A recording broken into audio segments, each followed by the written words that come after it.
Hello friends, स्वागत है आप लोग का एनसीईआरटी जोन में। देखिए, फाइनेंस कमीशन हम डिस्कस करने वाले हैं। फाइनेंस कमीशन के बारे में बेसिक फैक्ट देखिए। सबसे पहले बेसिक फैक्ट आपको बता दे रहा हूँ, उसके बाद ये सब डिस्कस करेंगे कौन पहला कौन दूसरा है। सबसे पहले जो आर्टिकल है फाइनेंस कमीशन से रिलेटेड, वो आर्टिकल है 280, यानी इससे पता चलता है एक कॉन्स्टिट्यूशनल बॉडी, संवैधानिक बॉडी है। क्लियर। उसके बाद इसमें मेंबर कितने होते हैं? एक तो चेयरमैन होते हैं, उसके 4 और मेंबर होते हैं। इस सब की क्वालिफिकेशन में देखेंगे। उसके अलावा इन सब को अपॉइंटमेंट कौन करता है? इन सब का अपॉइंटमेंट करते हैं प्रेसिडेंट साहब, कोई दिक्कत नहीं। क्वालिफिकेशन कौन डिसाइड करता है? इनका जो मैंने बताया ना, क्वालिफिकेशन डिसाइड करता है पार्लियामेंट क्वालिफिकेशन डिसाइड करता है। क्लियर, कोई दिक्कत नहीं। अब ध्यान देना, इनका जो टेन्योर होता है, टेन्योर 5 साल का होता है। क्लियर। और टेन्योर एक्चुअली प्रेसिडेंट डिसाइड करते हैं, और हर 5 साल बाद कंस्टिट्यूट किया जाता है। आप देख लो ना, 5 साल हमेशा 5 साल ही रहे हैं। ओके, कभी कभी जैसे यहाँ 4 साल रहे हैं, यहाँ पे 3 साल, लेकिन मोस्टली 5 साल रहे हैं। तो टेन्योर कौन डिसाइड करता है? प्रेसिडेंट डिसाइड करता है, लेकिन 5 साल रहते हैं। क्लियर। और में इसमें क्या कर सकते हैं? क्या इसमें जो इनका टर्म होता है प्रेसिडेंट के प्लेजर पे काम करता है? नहीं, ऐसा कुछ नहीं है। प्रेसिडेंट के प्लेजर पे काम नहीं करते। लेकिन यहाँ पे बहुत इंपॉर्टेंट चीज है, प्रेसिडेंट को रिपोर्ट सौंपते हैं। ये बात हमें पता चलना चाहिए। उसके बाद एक क्वासी जुडिशियल और एडवाइजरी बॉडी की तरह भी काम करते हैं। क्वासी जुडिशियल और एडवाइजरी बॉडी की तरह भी काम करते हैं। क्लियर, इतना क्लियर है ना? पहले क्या क्या हमने डिस्कस यहाँ लिखा हुआ, finance commission is a constitutional body for the purpose of allocation of certain revenue resource between the union and state। ऐसे डिसाइड करता है।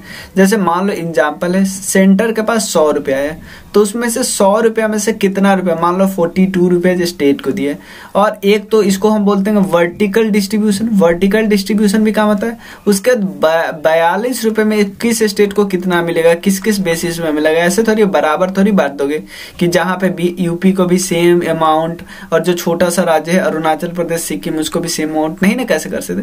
तो क्या किस मेथड से अरेंजमेंट किया जाता है कि 42 रुपया को बांटा जा सके, उस बात में भी डिस्कस करेंगे। क्लियर, वो लास्ट में हमें डिस्कस करना है यहाँ पे। क्लियर। और एक और चीज यहाँ पे, जो 15th अभी कौन सा समय चल रहा है, 15th फाइनेंस कमीशन का। और देखो 15th फाइनेंस कमीशन कौन है, के चेयरमैन कौन है? NK सिंह है। इनको कंस्टिट्यूट किया गया था 15th फाइनेंस कमीशन को 2017 में, लेकिन इसके रिपोर्ट लागू कब से कब तक होंगे? 20 से 25 तक। जो भी रिपोर्ट, जो भी रिकमेंडेशन देती है, वो सब अप्लाई होंगे। क्लियर। आर्टिकल कौन सा है? 280। कौन कंस्टिट्यूट करता है? Indian president. क्लियर। यहाँ पे वही, it is created to define the financial relation between centre and state. कब फॉर्म बनाया गया? 1951 में। बेसिक चीज क्लियर है ना? एक बारी और मैं बताता हूँ, एक बारी देख सकते हो आप, जैसे देखो, हाँ यहाँ पे देख सकते हो। सबसे पहले आर्टिकल 280 में दिया हुआ है। उसके बाद इसको अपॉइंट करते कौन? प्रेसिडेंट अपॉइंट करते हैं। क्लियर, अपॉइंट करते हैं same president. Qualification president parliament में डिटरमाइन किया गया, और क्वालिफिकेशन है, दिखाता हूं। सबसे पहले जो इनका चेयरमैन है, यहाँ पे मैं आपको दिखाता हूँ।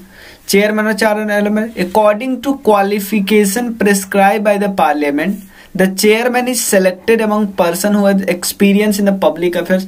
देखो, जो चेयरमैन है, चेयरमैन का एक क्वालिफिकेशन दिया है कि एक्सपीरियंस इन पब्लिक अफेयर्स, बहुत आसान दिया हुआ है। अब बच्चे 4 लोग में पहला जो होगा वो जजेज होना चाहिए हाई कोर्ट के।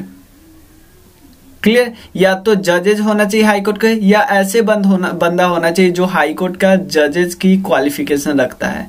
सेकंड बंदा क्या होना चाहिए? जिसके पास फाइनेंस और अकाउंट का नॉलेज हो।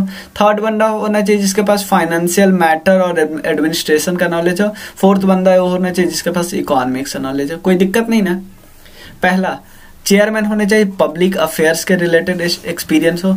सेकंड है या तो जजेज ऑफ हाई कोर्ट है, या वो क्वालिफिकेशन होनी चाहिए जो जजेज ऑफ हाई कोर्ट के होने के लिए होती है।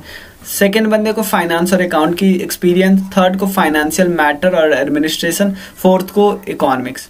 यह लिखा है, the member of commission hold office for such period as may be specified by the president in his order and eligible for reappointment. मतलब कितने साल रहेंगे ये प्रेसिडेंट डिवाइड करता है, लेकिन जनरली 5 साल होती है और रीअपॉइंटमेंट के लिए एलिजिबल भी होते हैं, दोबारा भी आ सकते हैं, कोई दिक्कत नहीं है ऐसा। मेन फंक्शन क्या है? मेन फंक्शन की रिकमेंड करना to the president the basis of, obviously किसको करते हैं?